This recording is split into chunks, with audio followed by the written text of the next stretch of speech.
success stories told by the people who live them. We're going to have some guests on this show that everybody knows, and we're going to have guests on this show that nobody knows yet. One by one, Nick Hyder is adding hits to the hit streak. Blessings, folks. Welcome back to another episode of the Hit Streak. I'm your man, Nick Hyder, and check it out. I have a literal prodigy in the building today in the Hit Lab. I have the president of DFY Commerce, DFY Industries, and GNA Investments, the one and only Dawson Gant. Thanks for hanging, bud. Thanks so much for having me, Nick. So, dude, we got you're 23 years old. Correct. I just got to get that out the gates right now. Yep. I just started growing my beard in this year. Up until 6 months ago, everybody thought I was 19, so we're making some strides there. Well, when they look at you in person, they may think that you're a little bit young, but when they look at your portfolio and all the success you've accomplished, I would say that that's not the case.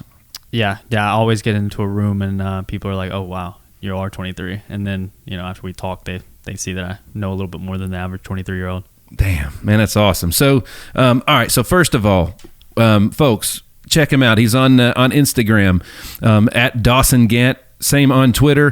LiveLifeByDesign.io is the website. Yep. Right. So, talk to me about. I had a great conversation with you pre-show. Sure. About what DFY Commerce, DFY Industries. That's obviously the letters mean something, right? So, what do those mean? Yep. So we coined that as done for you because for our DFY Commerce company, we actually are a done for you service that we work directly with clients that want to get onto e-commerce sites and sell and navigate that new world.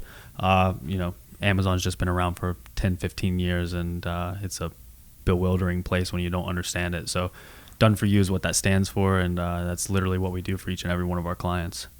And then GNA Investments. Yeah, that one, I was in college, and I was starting to buy some real estate, and that's just my last name and my acronym. So I love it. Yeah, just simple. I love it. Well, some of you folks are saying, man, I recognize the voice. I recognize the face. You've seen him on Bradley's Dropping Bombs. You've seen him on the Millionaire Mindset podcast. You've seen him on Entrepreneurs on Fire. You've seen him on David Meltzer. I mean, you've been around. You've done the circuit. Yeah. Glad to finally get you in the building, bro. Yeah, super excited to be here. So, all right. So you began a career in real estate as an agent when you were 18 years old, right? And I know you graduated high school. You went to college for, what was it, a year? Yeah, about a year. I actually dropped out on my 19th birthday. On your 19th birthday. Happy birthday, man. Yeah. So did you get support from home on that move? No, I was actually, my mom didn't talk to me for 2 years. She was so upset with me because, my mom had me at a young age and dropped out of college and then went back and got her doctorate, Wow. Shout out to her. Wasn't for me. School wasn't my thing, but it was a big thing for her. So when I called her, I was like, "Mom, I'm making X amount of money in real estate, and I don't think this is for me. Fast food just dropped me. They're not willing to pay for it. I don't qualify for government funding anymore. I owe them $30,000 and I'm making $50,000 a month. It doesn't make sense." She was like, "If you drop out, I'm taking you off my health insurance." And I was like, "Damn, what am I gonna do?" I can work with that, baby. I wish I knew Nick, but I did it, and I was in this mental headspace. I was making good money, but I knew people that were making more in the space, and I felt like I was 1 foot in, 1 foot out. Right? I was like. Every day I was like, do I go to class or I go buy this house? It was a hard balance to be in. So for my second semester, I went to one accounting class twice. So I was like, I'm wasting my time. I got to get out there. So I have mixed feelings about college. I graduated college, Okay. and I don't regret going to college. However, I don't know that. I guess I could trace back in my story. I got opportunities for baseball professionally because I got to play in college, and I got a lot of the things that I've accomplished in life after baseball are because the baseball was there. It means something to a lot of people. I grew a lot as a person and not knowing as a business person, during that time. So I guess I could trace a return back to college, but it's not like I got out of school and there was a job offering X amount of dollars waiting on me. Right. So college is these days, it's not the same that it was 30, 40 years ago. So I get, my parents would have felt the same way yours did. But hold on a minute. So tell me this story about your mom again, because I didn't know we were going to go this way. But now I'm intrigued. Yeah. So me and my mom had this relationship growing up where school was really important, and I was overachiever. Did you make like straight A's? Yeah. Perfect, like standardized testing scores and stuff like that. And I wasn't showing up. I was doing it like half the time and doing really, really well. So, she thought I was going to be an attorney. So she sent me, I was actually a collegiate athlete as well. I got a D1 track scholarship. So learned how to be on a team and also like be competitive, right? And I do trace that back to my success. And I was there and I was like enjoying track, and I'm grateful for the experience to be at the school and like have that college experience. But I was not as fulfilled inside the classroom. So I was like, Mom, I don't like this. And she was like, no, real estate's like really good right now. There's going to be a recession and all this stuff. She's like, agents don't make their money. I was like, Mom, I don't want to be an agent forever. I want to like buy these things. You're 18. You don't even have a car in your name. And I was like, but I can go, if the deal's right, somebody will give me the money, and I didn't have any money at the time. So I started being an agent. I was like, Mom, I'm going to drop out. And I kept like 3 to 6 months, like every month I tell her that. And she's like, if you do this, I'm taking your car, I'm taking your insurance away. You're going to have to figure it out. And I think that once I realized it, like, okay, once I make this decision, like, I got to prove it wrong a little bit. It just fueled me. So it is. Yeah, the day I dropped out, I signed over the paperwork, sent it off to the dean or whatever, and closed on a house. It was like my first big flip. I made $100,000, and I was like, yeah, it's working. I know it. Wow. Now I'm committed. So you said your mom had you early in life. Yeah. Right. And at what point, you said she went back and got her doctorate. How old were you when that happened? I was actually probably like 17. So she had me, got her bachelor's at like 25, 26. And then she's like 50 right now. So I'm 23. So she had me in like her very young 20s. But then she went back and got her master's, her doctorate. She's got a couple PhDs now. Holy cow. She teaches in Virginia. What's she do for a living? So she's a nurse practitioner. Now she teaches the School of Nursing at Radford. Yeah, man, congratulations. Yeah, she's crushing it. And like that's what I tell everybody in like when they ask me, because like college was so like negatively thought about over the last 6 years. I think like, oh, you don't need to go to college. It's optional. I think you need to learn a skill. And for me, I learned sales. I learned how to negotiate a price on a house and buy it for a good deal. And skill set is more important than any degree. But now, like, do I want my doctor not going to college? Probably not. If they do surgery on me. Absolutely. Yeah, there's certain careers and trades that it's required, right? Yep. So, but I heard an interview with Gary Vee the other day, and they opened up to the floor, and this woman stood up. She goes, "Hey, do you believe that I should send my school to college?" And he looked at her and he said, Gary Vee said, "Are you paying for it?" Mm-hmm. And the both parents shook their head, yeah. And he looked at the kid. He goes, "Enjoy your 4-year vacation, bro." Yeah, exactly. Yeah. But you can network. There's a lot of great relationships you can get in college and utilize later. Yeah, especially in the sports world too. You got your guys that you play baseball with or run track with. Like I still call those guys, and they've done their successful things. We do business together now. So I think that I got the best of both worlds. I got to experience it for a year, make some memories, realize that it wasn't for me, and make that decision. So I'll never regret not going to college because I went for a year. That's right. Man, you do it, and it's hard. Like the one thing you don't want to do is make mama not proud. You got to and you don't want to disappoint mama, dude. I'm right there with you. So, when I started my health insurance agency, I was at a very low point, the lowest point of life, especially financially. And it's funny, I'm telling my parents that I'm starting an insurance agency, and then I'm immediately saying, "Hey, can I borrow some money?" Right? Yeah. So that at that time, my mother and I were having a serious conversation, and she's like, "You need to go get something stable to take care of your family." Mm-hmm. And I was like, "So it would make you more proud if I went and got a terrible job." I think I used the word the company of Walmart. Nothing against Walmart, but like a low-paying management job at Walmart. Which will never take care of my family. That would make you more proud than me continuing to figure this out on my own. And at the time she said yes. Now she's my biggest fan and is so proud and everything else, which I'm sure your mom is too now. Yeah. There's that.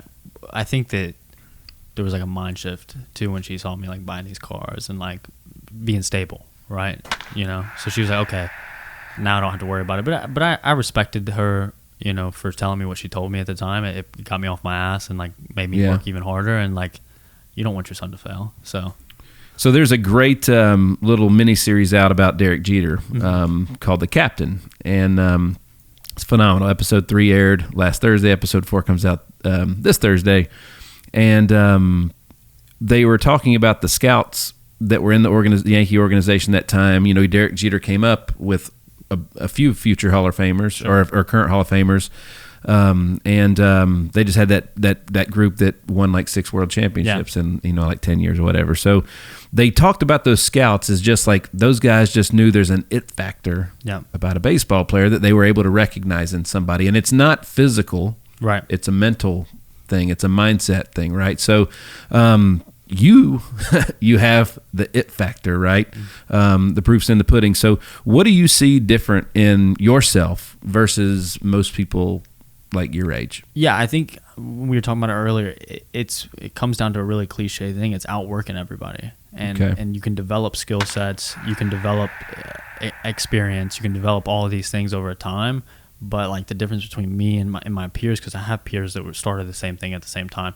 I slept in my office the first year. I had an apartment. It was a nice apartment, but I was in there from 7 a.m. to 7 p.m. It just made sense. I got a futon, and I was willing to do that. And still willing to do that. We travel a lot for the current companies now, and like, where you're leaving tonight? Yeah, tomorrow for Bangladesh. Bangladesh. So like, I mean, not many people want to go to Bangladesh, but I'm going to do it. And like, I know that I'll do it and I'll get it done, and it's going to be done, and it's going to make me successful or more successful. So yeah, I've always been willing to just do the work that nobody wants to do, and fail fast, right? Like, not everything works out. And the 3 or 4 companies that's listed on that. So you want to learn fast. Yeah, because it's never really a loss, so you just learn. That's right. But like those 3 or 4 companies that are listed on my biography are very, very successful. That doesn't mean I didn't have another 10 that just didn't work out. There you go. But if I'm 4 for 10, if I try 40, I'm doing well. Absolutely. So, yeah, I don't care to fail. I don't have an ego problem with that. If I wanted to start an insurance company tomorrow and it failed miserably, I'd tell people like, yeah, insurance isn't for me. Yeah. But I found my 2 niches that are very, very much for me. So you have an advanced level of understanding the importance of skills, and that it's right. So, and I want to talk about that a lot. But before that, let's talk a little bit more about your companies. Sure. I think that's very important for context and everything else, right? So you mentioned before you started out flipping your first house in college, and then you had some tough decisions to make. So I'll let you take it from there. Yeah. So 18 years old, I saw everybody around me, my buddies' friends that had nice cars were all in real estate. So I was like, okay, if this is where everybody puts their money, I want to get into it as soon as possible. So I got my license at 18. Did a real estate agency where I was driving around showing houses for 6 months, made a couple $1,000s, and then an investor that I was working with said, "Hey, I'm not taking on this house. You want to buy it from me?" And I was like, "Yeah, I'll buy it." Didn't have the money to do it, but I had a closing coming up, and I was like, "Okay, I'm gonna do this deal." Flipped it. We're in a great time in the market. It's like 2019. The market's still going up, so I made like $30,000, and then I'm like paying $300 a month in rent. I was like, what am I going to do? This is a lot of money. Yeah. So I was like, well, I'm just going to continue doing what I had to do. So then I had the conversation with my mom about dropping out like 4 or 5 months later, but I just kept dumping that money into it. I don't think I saw that $30,000 in my account for more than a week. And I'd already put it into marketing, and like I hired my first 2 employees. I got an office lease that I really couldn't afford past 3 months with that $30,000, but it compounded it. Then we had 2 deals and 3 deals. So I quickly realized that what you put in, if you're working hard enough, you'll get 2, 3, 4x of stuff back. So we started flipping a bunch of real estate, and then moving into the e-commerce thing. I was like about 2 years into a very successful real estate company. I had 12 sales guys calling sellers, buying houses for pennies on the dollar. We were buying them, selling them to other investors, buying them, putting them on the market, and I was keeping some as rentals. I got up to like $12 million in real estate debt, good debt. Come on. But I was making like $15,000 a month. Come on. And I was like, this doesn't make any sense. Like I've got all these mortgages and hundreds of thousands of dollars a month in mortgages, but I'm cash flow positive, $15,000. That's right.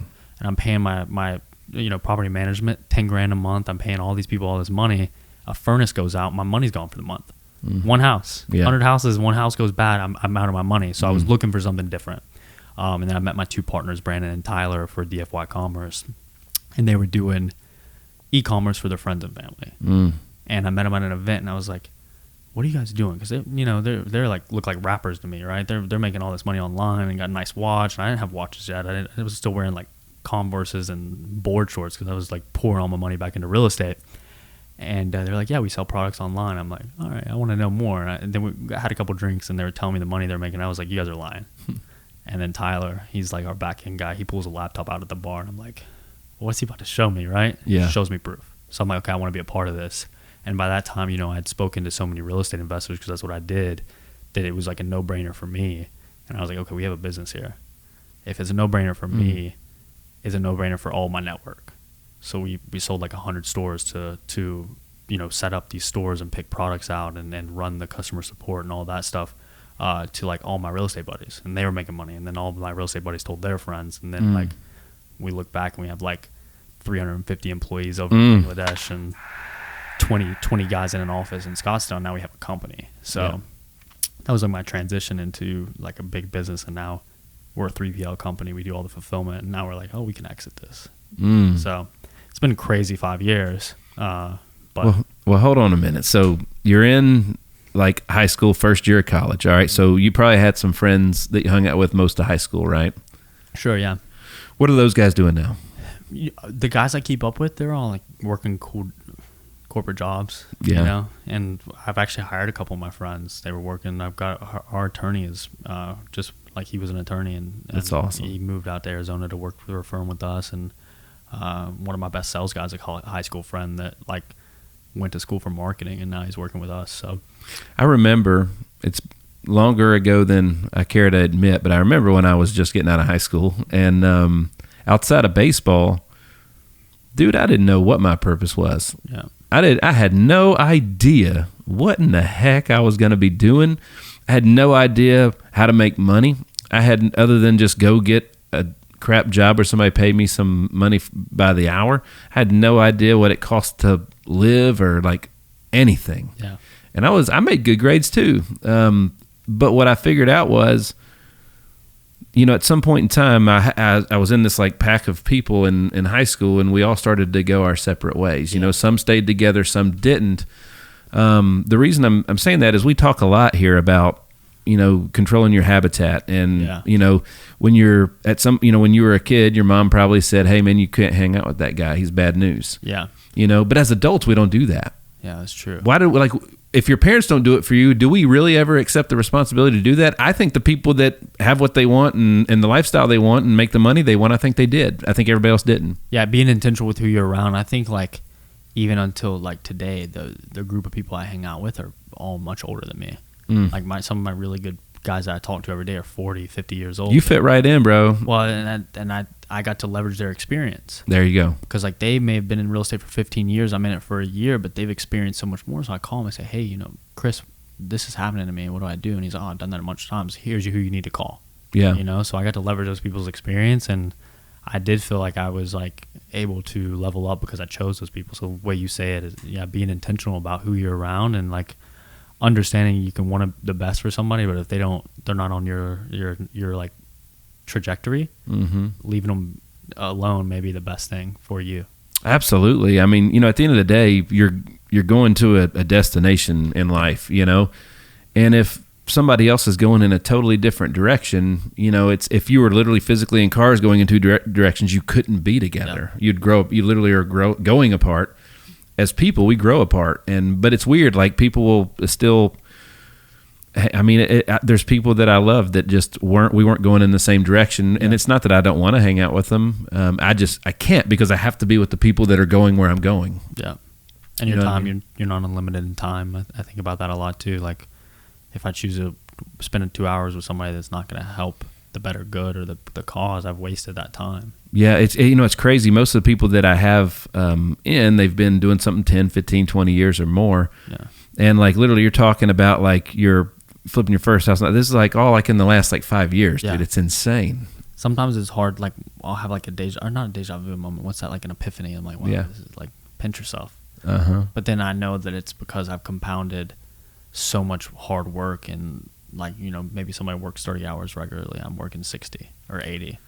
Well, I got to give kudos to your mom, man. Just not because you're young, but because you are young and you've done so much. Because like, as parents, I have 2 children, and as parents, you don't like, especially my daughter. She's like 16 months old. She just started walking. So like, you know, every time it's only happened a couple of times, something happens that I wish I could have controlled. I see her start crying, and I was like, oh God, that ain't never happening again. Yeah. But at the end of the day, you know, my son is a little bit different, but at the end of the day, our job as parents is to not keep our kids from getting hurt, is to make sure they get up when they get hurt. Yeah. Right. And like your mom obviously did an amazing job at that, because most 23-year-olds, parents are still attached to the hip. Yeah. Mom and dad are still protecting them from life.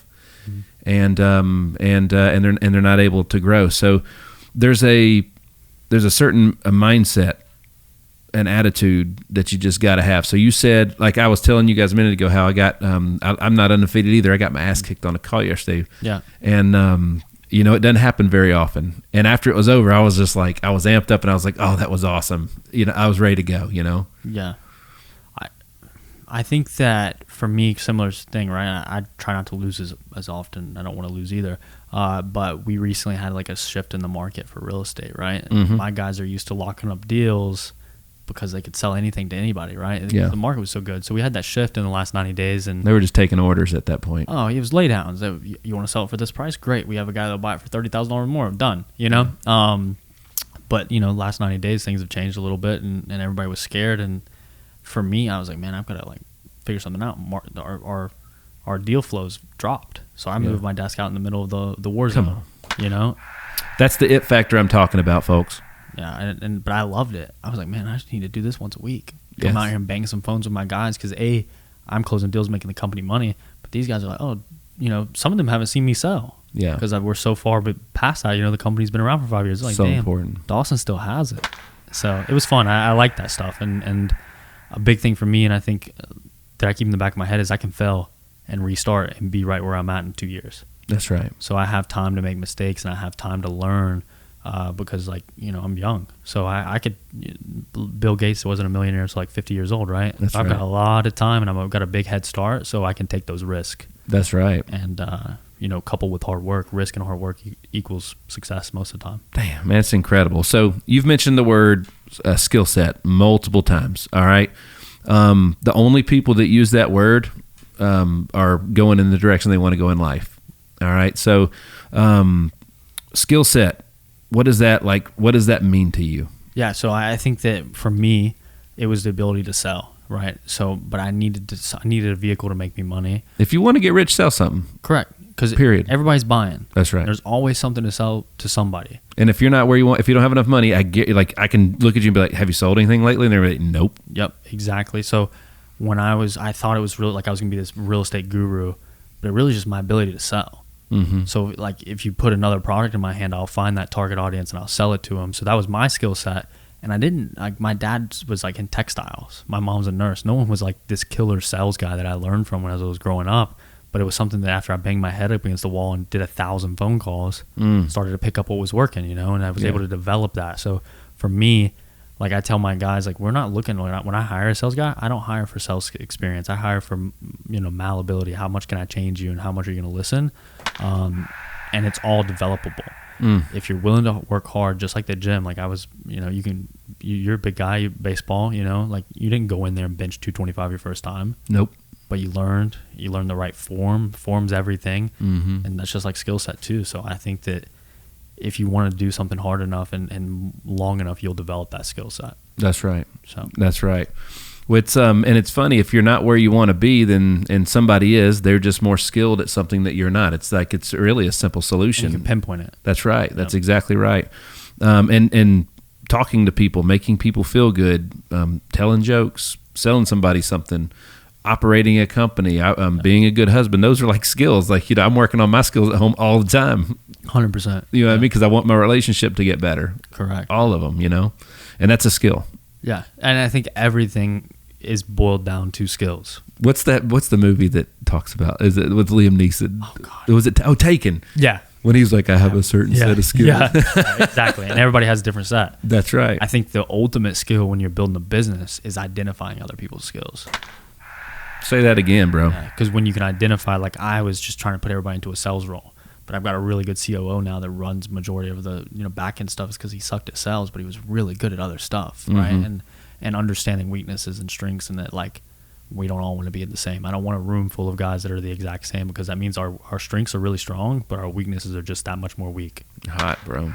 He's hitting for the cycle today, Connor. He's hitting for the cycle. That's awesome. So,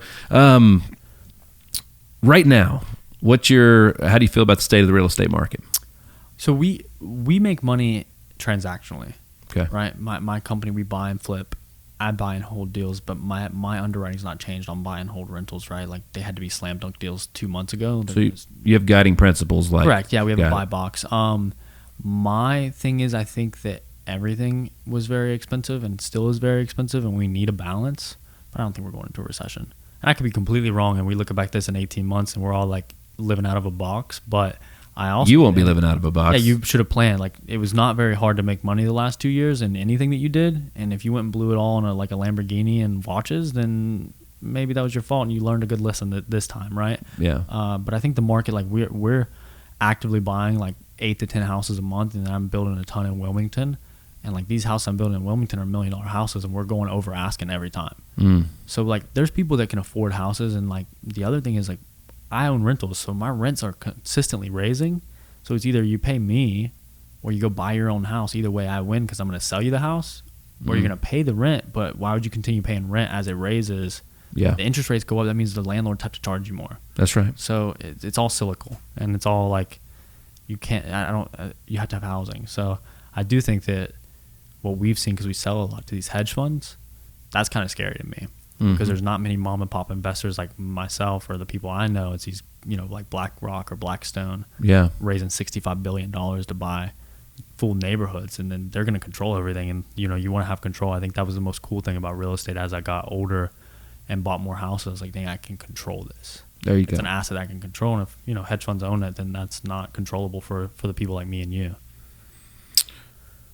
So you mentioned the e-commerce side of things. I have spoke to so many young business owners that want to launch their little store for whatever it may be, right? Yeah. So let's talk about like what are the basic, like, I look at every business that's successful, and they all, regardless of what industry they are, they have certain things in common. Yep. And it's usually 8 core principles that they all have in common. What are like the differences between? So let's categorize the e-commerce businesses, the startups, in 3 categories. Let's say this is the one that never takes off. Sure. This is the one that grows super slow and caps early, and this is the one that scales. What's the differences in the beginning? So the first thing is personnel. Okay. Anytime you run a business online, you have to have a really top-notch customer support and a fulfillment team, right?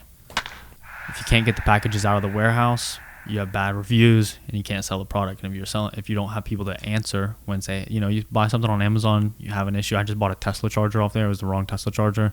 I reached out to him. It took him like 2 days to respond. I thought I got scammed.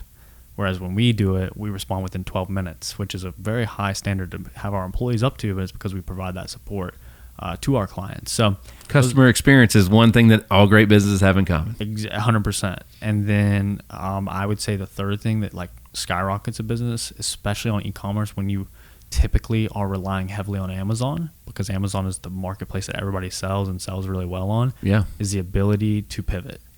Amazon changes their terms of service every 90 days.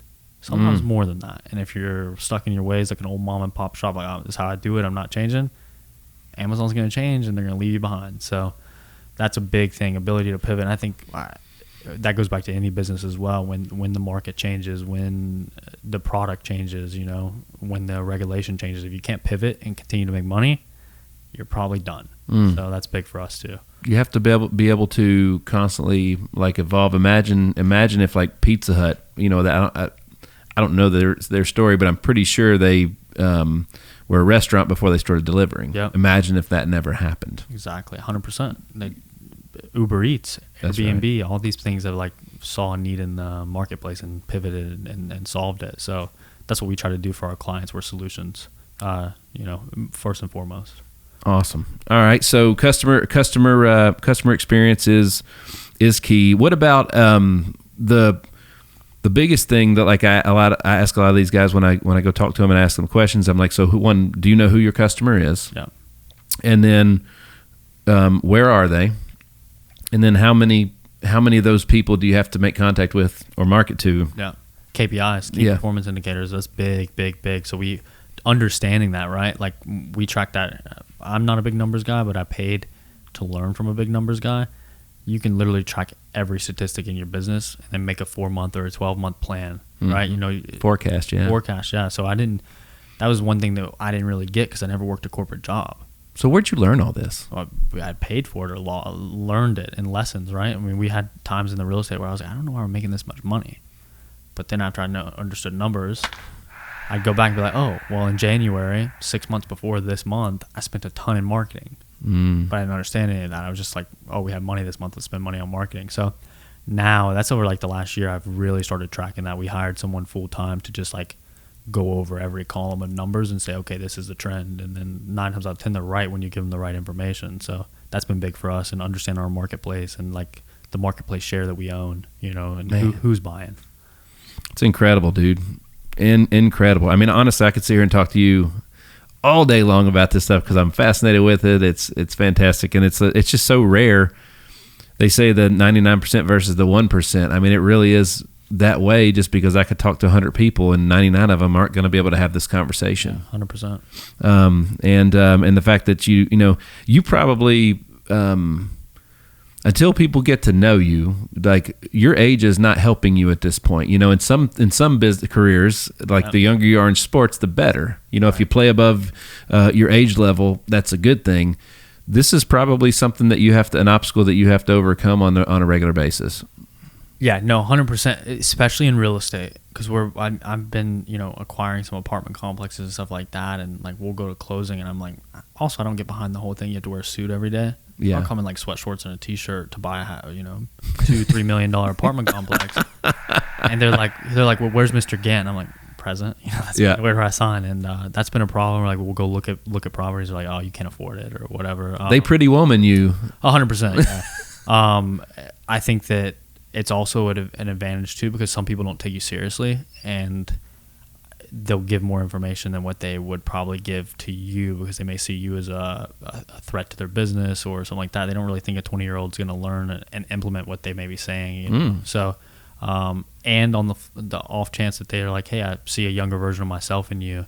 I've had some guys do that and like really pour into me, which is important and helpful because I don't know everything. So, right. Yeah.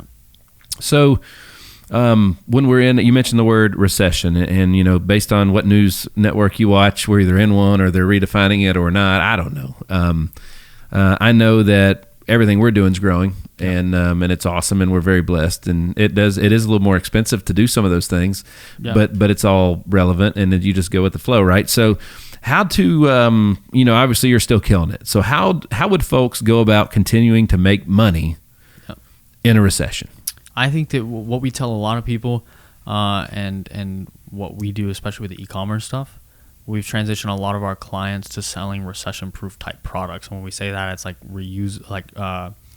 household goods, right? So instead of selling some like Oshkosh Bagosh expensive candle that, maybe you can't spend $100 on candle because rent's due next month, they still have to wipe their ass so we can sell toilet paper. That's right. They still have to eat. We can sell, you can literally sell anything on Amazon. So we'll sell stuff like that, Tupperware, all that stuff because it still makes money.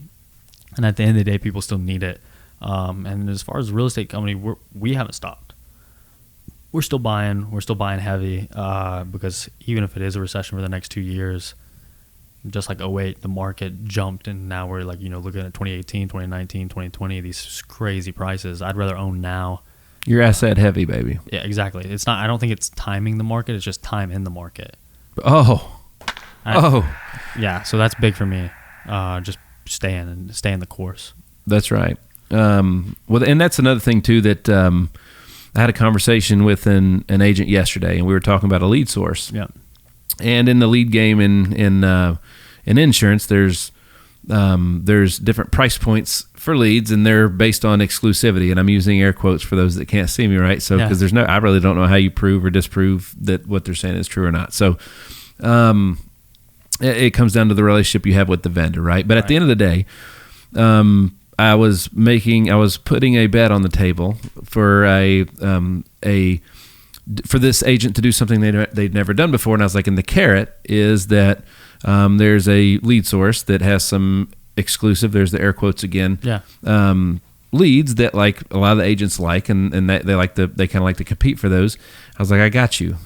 You know, you basically you have your personal best week ever, and I got you on that. And the response was, yeah, man, I bought 5 of those one time, didn't sell any. And I was like, well, all right, well, what do you mean? Like, you bought 5? Yeah. Like, okay, cool. So what's the number then? Like, you know, what does that even mean? It's like, did you post on Facebook once and didn't make a sell off that either? So you quit that too? Like you just said, time in the market, right? Yeah, we have to talk to 100 homeowners before we buy a house. My guys understand that, so they try to talk to 500 a day.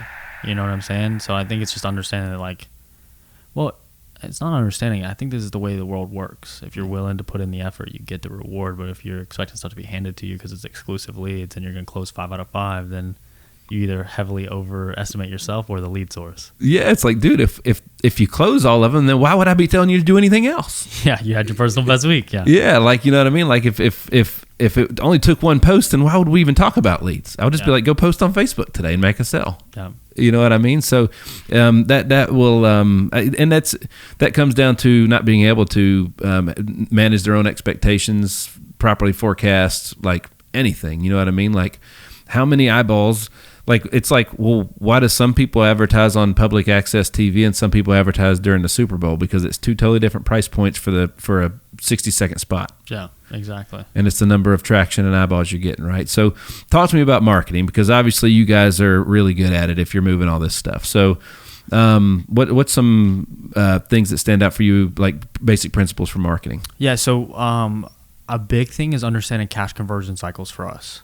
Okay. And that means if I put $1 in marketing today, how long does this marketing source take to give me a full return? Boom. Right? So like we do cold calling. That's a big thing for real estate. I understand that if I have X amount of dollars in today, it's going to take 9 months to get that money back, but the 10th month's going to be crazy, or it'll compound, right? Before then, not having those expectations, thinking, oh, I spent $10,000 in marketing in January. Why am I not making my 15X on that in February? Well, it's not realistic. Yeah, the unknown, man. That's what's scary to folks, and I think that's the definition of risk, is just the unknown. Because if you know what you're doing, there's not a lot of risk there, right? Yeah, you know how to plan, like forecast things like that. And then the next thing on marketing is like your marketing can be subpar if you have a crazy sales team. And I have really been spending the last year building a culture within my office to where it's like if the leads are bad this week, they're still going to close stuff because that's who they are. You know, they don't want to leave the office on Friday without closing some deals. But yeah, we try stuff and some of it fails, but I would rather try 10 things and one thing hit, never try anything and be stuck behind, you know, the next competitor because they've been trying stuff and they found that next thing that's like, boom, you know? That's right. So everybody says they want their company to grow, yet they don't want to change anything. And like literally if you grow, that means you're different. Yeah. Which means change was required for that growth. 100%. You have to pivot. You have to pivot. And then like, big thing for us too is hiring good personnel. And like I always go back, I think that you can have the best marketing, the best product, the best offering. If you don't have personnel to run that ship, you're gonna fail. So I pour into my guys, and like we hire more often and like probably a little bit sooner than we need to, but that gives a good customer experience to our clients. Like there's always enough people for them to talk to. We're not like, oh yeah, we really need to hire an extra guy to handle these next 100 clients. We've already hired 2, and yeah, it costs me a little bit more every month, but my clients get a better customer experience, and when I do need that guy, he's already there, trained, ready to roll. Incredible. So scaling multiple businesses at the same time, right? So how do you? I know you're going to go back to having great people and stuff like that, but like, you know, it's hard. I'm kind of the guy sometimes that has when things get one space might get into a little bit of a lull. I got to interject myself and kind of pump it back up a little bit, and so I kind of float back and forth between those. But then there's another level on top of all those where stuff's required, right? So I think that for me, because I have scaled 2 companies really quickly together, there is no time management secret. It's literally, I would, if I could get a fire extinguisher tattooed on my arm, that's literally what I do all the time, is put out fires. And when you have a business scaling really, really fast, like there's a lot of fire. So like I've got a girlfriend, and we've been together for 2 years, and like she's been through 2 years has been really crazy last 2 years for me, and she she's been cool. We've been at dinner at 8 p.m. and a phone call comes in. I have to answer this, and it turns into an hour phone conversation. But it's like $100,000 on the line or whatever. I got to handle it. Yeah. So I like. It's not forever though. It's not forever, and I understand that like I'm putting myself and my family and everybody in a position to be a legacy. So I'm willing to put in a little bit extra work. And I'm willing to like work my ass off till I'm 30 if I have to. I could probably stop now. Like I tell people that all the time. It's like I could stop now. I have enough rentals. I have enough passive income. I have enough money to live a very decent life. But why? That's right. Why would I stop? Average sucks, man. Yeah, well, you don't want to do that. No one wants to be average. And I think people that lie to themselves and say like, oh, I really like working not 60 hours a week, making 60 grand a year, paycheck to paycheck, that you're not really happy. And money doesn't buy happiness, but it buys the ability to make people happy and provide for people and all that. It amplifies who you are, right? Yeah. If you're a bad person from jump, you're probably still a bad person. That's right. It'll make you a worse person. Yeah. Because you'll have money to do it, more money to do it with. Yeah. So the family dynamic, you mentioned your girlfriend. How important is it, in your opinion, to manage expectations at home when you're doing something like this? Because it's not that you don't care about them and they're not a priority. It's just a small sacrifice that has to happen right now. Yeah. That's not forever, right? I think that, and I'm probably gonna get in trouble for saying this, but don't say it. Don't say it. She'll call me when she's just like, oh, really? Now, but she understands, and like, but it's not been an easy thing, right? Like, and the businesses come first, right? I would be lying on here if I said, oh, every month's a great month. We have lulls. We have times where it's like, all right, well, business needs a little bit of cash injection. I got to figure it out, right? Like to take that next step, not necessarily because we're not making money, but because we need to take that next step. We recently just leased out a 10-story building in Bangladesh. It's cheaper than America, but it wasn't cheap, you know? And buying 350 laptops, like that took a large cash injection to happen. And I was like, okay, like, you know, we're going to make these small sacrifices in the personal life because I want to make sure that A, we're good, and B, the business can prosper. And she's been cool about that. But like, you know, the 8 p.m. dinner calls when I take those weren't good times. I got yelled at. Yeah. But I think that finding a partner and finding people around you, even friends, that like, instead of being mad about that, be like, hey, what can I do to help you? Even if they're not involved in the business directly, like she's a CPA now, she'll look at my books for flips and be like, hey, I think this is wrong, you know? So like that's that's the person I want to be around. And I think it again goes back to being intentional with the people you're around. And if your partner is not going to level you up, you're almost certain for failure because like you leave the office doing good, you come home, they're like not in the same mindset, right? Even if it's not, doesn't want to be a business owner, but she's in the same mindset. Yeah. So that you know, that's more support versus somebody that's like completely good, living an average life. That's never going to work. My wife is literally a superhero. She should wear a cape for multiple reasons. But when we were going in the beginning, I think back to like, well, we've had multiple beginnings, and I'm always telling her, well, remember, beginnings hide themselves in ends, right? Yeah. So, but when we were the last beginning that we had, it was I went longer and harder than I ever had before. We had a kid at home, and I took my kid with me everywhere. And my wife's always been in the business; we've always worked together. But I did a terrible job of. I took out. It's almost like where I knew I was falling short. I was mad at myself, and I didn't know how to communicate that. So all my emotions that were negative were aimed at her. Yeah, you know what I'm saying? It was not good. Yeah, it was not good. How like I'm curious as to some of those conversations. How you had yours? Yeah, I think that you hit the nail on the head. We've been together for 2.5 years. 2 years ago, I was not in the same financial state. I mean, we were doing good, but not as good as we are now. And she's been through that ride, right, where we've jumped tax brackets and stuff like that, but we've had a lot of ends. And I think that for me, I was not able to communicate to the level that I'm now able to communicate. And I've had to go home and do some personal work with that, go to therapy, going to, you know, coaches, stuff like that, to understand how to correctly communicate. Because I think it's so hard to turn off the entrepreneur, the business guy that like wants to have a savvy edge over everybody when you're talking to your partner, you know? And I was man.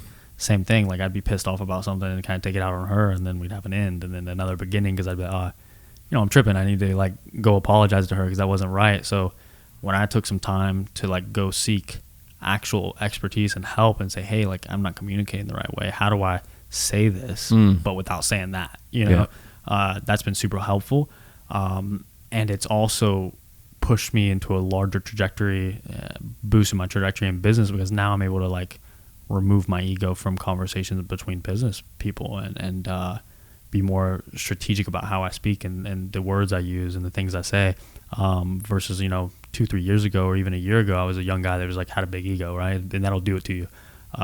Making a lot of money when you're young, you'll kind of feel like the man, and oh yeah, then you go to a place where there's a lot of the men, and there's a way to navigate that and still be a grown man and be proud of yourself, but also not step on toes and ruin relationships over a temporary like feeling like, oh, I got him beat. There's always somebody bigger and stronger out there. 100%. There's always somebody that's tougher than you right now. Yeah, you know what exactly. I mean? Always. There's always one. Well, what are some strategies for operating a business that you found that overlap in any company for it to succeed? Like the common threads that I mentioned a few minutes ago. Again, I'll hit on the personnel thing. That's always going to be a huge thing. And I think that, making sure you understand your clients and your people who you're marketing to, whatever offer you're giving them, and being solution oriented, right? So like people pay the most when you provide a solution.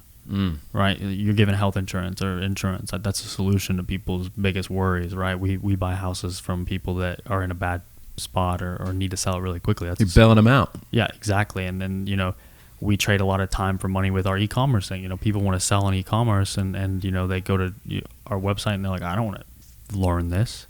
We provide a solution for that, and then we provide A1 customer support, and we handle all the stuff. Is literally done for you. So yeah, that's a big thing, and I think that you can take that into any trades job, like literally any business. Those 3 or 4 things I just said will make you successful, and there's probably 4 other things that like are also important, right? There's 8, but I think those 4 are the most important for me. Absolutely. So leaders identify themselves, right? Which you clearly have done, and you've probably had other leaders identify themselves within your companies. Yeah. And those are probably your top guys, right? Your top dogs. 100%. Yep. Talk to me about champions aren't born, they're made. I feel the same way about leaders. Yeah.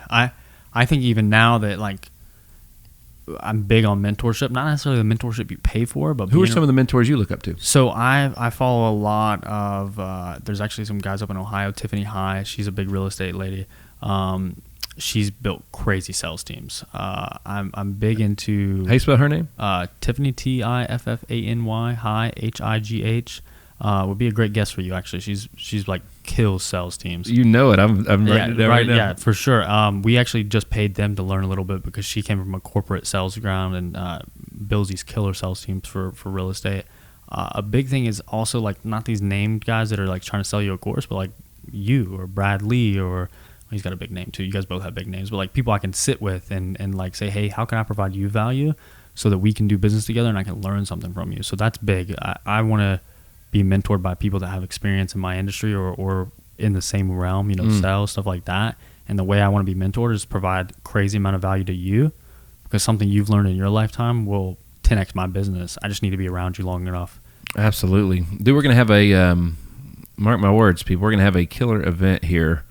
Before long, you'll be hearing more about it. And when we do, I got to bring Dawson. Yeah, I'd love to come. Yeah. Absolutely. So talk to me about, this is just me being selfishly curious. Yep. You've done some pretty big shows, some pretty big podcasts. You've been, done some pretty big interviews. Talk to me about, it's kind of like when you're making your first dial, that first day or whatever else. Talk to me about what the experience was like first time. I learned from everything. So I learned more. I'd done a lot of podcasts when I went on Brad's. Mm-hmm. I learned more from the experience with him than that a lot of it which we use today. Yeah. As you've been in his studio and you've been in mine. This is just a smaller version. I was gonna say very similar. I love Brad's podcast. If I have a podcast, which we're thinking about doing now, I would be. You got to do one similar to Brad because I like the authenticity of raw cut here it is. This is what's happening. This is the podcast, and we're gonna talk. And like, if you mess up, well, too bad. This is the real you. Yeah. And people hit me up on Instagram all the time, like, man, like your podcast with Brad or like Millionaire Mindsets just seemed like I was actually in the room with you. Like, so I don't prep. I was already listening to your podcast just because I was interested in the podcast. I was already listening to Brad, but I don't like do any homework. I don't have, like I told you, I'm an open book before the podcast. I don't have any no questions, none of that, because I think this is better for two guys to have a conversation. And the cool thing about podcasts is, for me, because I still listen to a bunch of podcasts, it gives the regular person who may not be as fortunate to be in the room to be in the room, right? They can learn something from Brad without ever meeting Brad in person, or learn something from you without ever meeting you in person. So like, that's just what I try to do when I'm on here, is like, just, it's a conversation. There just happens to be some cameras. That's right. How important, so I don't know your parents, but what I can tell you is your mom is a little bit of a freak of nature and a badass, right? Yeah. So the apple didn't fall far from the tree in that in regards to that. But there's an old saying that if you want to be a great bricklayer, go find the best bricklayer in town and spend time with them. A lot of people will take money advice from their parents. Yeah. And their parents have no money. Yeah. So I don't take any advice from my parents on money. My dad is very, very like no debt. Doesn't matter if it's good debt, bad debt. He buys everything cash. The man doesn't have a credit card. A lot of Ramsey stuff, huh? Yeah. Well, not even Ramsey stuff. Like, he doesn't even follow any of that. That's his thing. He's lost in life before. And Ramsey's great but guy. There's it's for a certain type of person, right? So a certain lifestyle. Right? Yeah, my dad does really well. He makes decent money now. He's got like a little used car lot. He buys them cash, sells them cash, and that was that's awesome. Yeah, and he's like, I helped him with it, gave him some money to start, and like now he's crushing it. Come on, man. But I tell him every month, I'm like, dude, if you would take out a line of credit, you could buy 100 more cars. No, won't do it. And then on the other side, my mom's a doctor. It's risk because he doesn't know what he doesn't know. Yeah, it's risk. I was like, dude, you get this for 2%. I was like, you're making $1,000 a car. 2% doesn't matter. You're only using the money for 30 days. Whatever. He won't do it. My mom's the other side, loves debt, good debt, bad debt, all that stuff. Yes. And makes good money, but I saw her live paycheck to paycheck as a doctor. Okay. So I think I've been very blessed to have two different, completely parallel. It's like Rich Dad, Poor Dad, literally in the same household. Oh, wow. They're not together, so two households, but still. Well, just like Kiyosaki's was in two households, correct, too, right? Yeah, so, 100%. So holy cow, dude! Yeah, it was, and I'm very grateful for that, because now I got to saw, okay, my dad does really good for himself, but he would be 10x if he took a little bit of good debt. My mom does really great for herself, but she's drugged down by bad debt. So I see, like, there's a lot of people that would make $100,000 in their first month, and they're at the Lamborghini dealership, and they're taking on bad debt, or they're at the club or whatever. So I've learned, and I have some nice cars, but I'm not ever use active income to buy those. I use passive income and stuff that, like, I'm working on the side. So I've been very fortunate to understand that. We need you to do some business in Nashville, bro. What do you think of Nashville? I love Nashville. We've done some lot development out here. Okay. Actually, my buddy dropped me off here. He's a big guy out here. His name's Abram. He's probably building like 30 houses out here right now. So I like real estate out here. I need to meet him. Yeah, no, you should. He's crushing it. But yeah, I think that good debt's good and bad debt's bad, but you still deserve it. Like, I'm not going to be the guy that makes $5 million a year and drives a Toyota. It's funny, man, that, the same people that will say debt's bad will say take a mortgage out on a house. Yep. They'll say take a loan to a student loan. Yep. It's crazy. But you don't know what you don't know. That's right. Well, it's all based on the return. Yep. You know what I mean? You take out debt to get a return, and that's my issue with a lot of people that go to college these days is they can't. All right, you're going to go there you're going to spend X amount of dollars in 4 years. Yep. So tell me what's the return on that? Because if you took that money and that time and put it in any other context, you're going to measure it that way. Yep. Versus that, which is a 4-year vacation, as Gary would say. Yeah. So yeah, no, I agree. I think that debt's a big thing that people don't talk about, and money management, that's a huge thing. Like, as they say, financial literacy, right? Yeah. Financial literacy. Yeah, and we all, like, I mean, I'm not an expert, right? Like, my CPA looks at my book sometimes, they're like, dude, what are you doing? Because I can learn stuff, and I try to get around guys that, like, you surround yourself with the right people. And I'm like, dude, what do I do this year? Blown away, man. I'm blown away, dude. I seriously, I could talk to you all day long. Like the things that stood out, you know your numbers, you know how to forecast, you look to the future, you learn from the past, you know what your KPIs are, you know, you count what counts, you measure what matters. But more than anything, if the customer gets a good experience, you're probably going to win. Yes, 100%. Right. So that's incredible, man. That is absolutely incredible. So is there anything else that you'd want to leave the folks with or anything like that? I think we've covered, like I said, or like you said, I could talk all day. You know, if you guys want to connect with me, it's Dawson Gant on Instagram and Twitter. Our e-commerce website is www.dfycommerce.com. You guys can hit us up there, schedule a time to chat. But other than that, I've had a great time. Dude, like if I put it to you this way, if I'm under the age of 30, I'm reaching out. 100%. Right? 100%. And if I'm over the age of 30, if I can get over myself, you know what I mean? I'm reaching out, right? So I did. Yeah. You know what I mean? I did, and I'm older than that. So, and big shout out to the man, the myth, the legend, Dane Lomax for connecting us too, Thank man. you, Dane. Yeah. That's right. He's freaking unbelievable. He is the man. He's somebody that I've learned a ton from, and that guy's family though. We were talking before the show. The man is connected. If you name a random person, he can get in touch with them. It's pretty, yeah. It's scary, his network. Yeah, it really is, and he's probably the most well-known person that nobody knows. Yep, 100%. Yeah, it's odd. He knows all the right people. Yeah, he's the man. That's right. So it's almost like the person that's figured out Hollywood, but can walk into the grocery store and buy groceries and nobody. By choice. That's It's right. definitely by choice for him. So absolutely, it's awesome, man. Dude, seriously, I used the word prodigy earlier, and it's not because we don't use that word loosely, and it's not just because of your age, but I mean it has a lot to do with that. You have the life experience of a middle-aged person, and you're 23 years old. I mean, so like you're going to kick life's behind multiple times. Yeah. And you're going to really enjoy this. I think you're going to leave a big dent on this earth, man. I appreciate that. Thank you so much.